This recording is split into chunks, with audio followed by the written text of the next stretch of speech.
শীতের রাতে কম্বলের ভিতরে স্ত্রী অতিরিক্ত পাদে মানে বায়ু দূষণ করে। এই বায়ু দূষণের কিঞ্চিত দুর্গন্ধ সহ্য করতে না পেরে স্বামী রাগের মাথায় এক পর্যায়ে ব্যাগ গুটিয়ে চলে যেতে চাচ্ছে চিরতরে বাড়ি ছেড়ে। দর্শক, এ কেমন আজব ঘটনা! সামান্য পাদ দেওয়ার কারণে বাড়ি ছাড়া।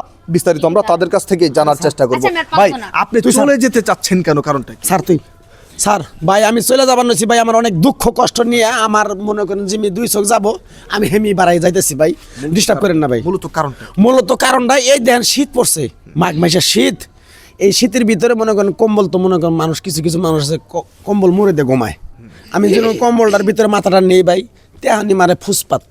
এই পাত মারে না, মনে করেন 10 মণ মুরগির গু আমার সামনে ফেলাই থুইছে। এইরকম দুর্গন্ধ বাইরে ভাই। এটা কয়দিন আর ঝগড়াঝাটি করে চলবে এইভাবে? একবারে মনে করেন 3-4টা খেতাও ফাইরে হালাইছে। এত ঠাস ঠাস করে মনে করেন রাত 12 হয়, তেন মারে ঠাস ঠুস ঠাস ঠুস। এমনি আমার বাবা মা থাকে করে, এর মধ্যে বোন থাকে আর না। এটা একটা মানুষ সম্মানের ব্যাপার না ভাই? আর এই দুর্গন্ধের জন্য আমি ভাই বাইর থেকে বাড়াই গেতেছি গা। এই দেখেন আমার বাড়ি ঘর, ধন সম্পদের অভাব নাই, কিন্তু আমার দুঃখ কষ্ট একটাই, কোনো দিক দিয়ে দুঃখ নাই। দুঃখ হইলেও এই যে মাথা খেতার তলে নেই, এখনই ফুসপাত ঠাস ঠুস রাজদূত শুরু করে।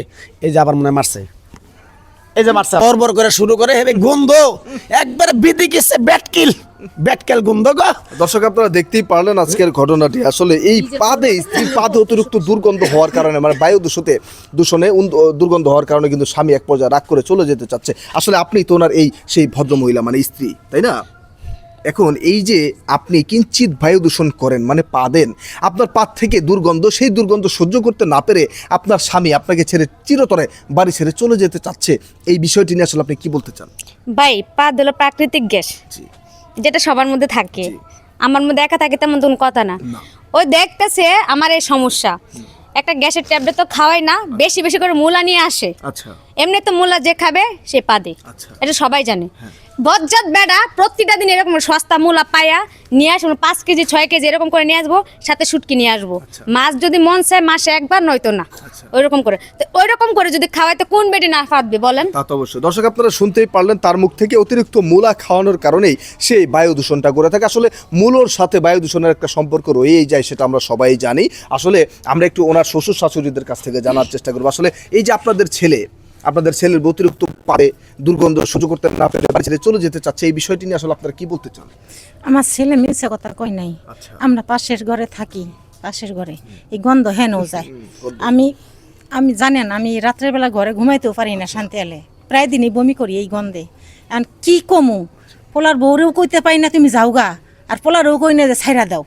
আমি কিছু কইতে পারি না, চুপচাপ থাকি। তো আজকে তো পোলা চেতে গেছে, এখন আজকে আমি কি করবো বুঝতেছি না। ভাই কি বলবে, এত কিপটে যে মাই যে কইতাছে, তারপরে কয় না যে পোলা বৌমা যেন এত করে পা দে, তো দূরে গ্যাস্ট্রিকের ট্যাবলেট এনে দে। ওইটা তো কইতে পারে না, পারি কইতে সাথে, না পারি কইতে রাখতে, এগুলো তো ঠিকই কইতাছে। দর্শক, আপনারা দেখতেই পারলেন আজকের ঘটনাটি। আমরা ভিডিওটি শেষ করব, তার আগে আমি একটু আপনাদেরকে জানিয়ে দিই। দেখেন, মানুষের দেহের সাথে বায়ু প্রভাবিতর একটি কারণ কিন্তু রয়েই যায়। মানুষের পেটের ভিতর বা দেহে যখন অতিরিক্ত গ্যাস জমা হয়, সেই গ্যাস থেকেই কিন্তু একটা সময় বায়ু হিসেবে প্রবাহিত হয়ে সেটা যে কোনো একটি জায়গা দিয়ে বের হয়ে যায়। তো এই বিষয়টিকে আসলে পাদ বলা হয়। তো এইখানে যে ঘটনাটি ঘটেছে, এই ভদ্র মহিলাও সেম কাজটি করে।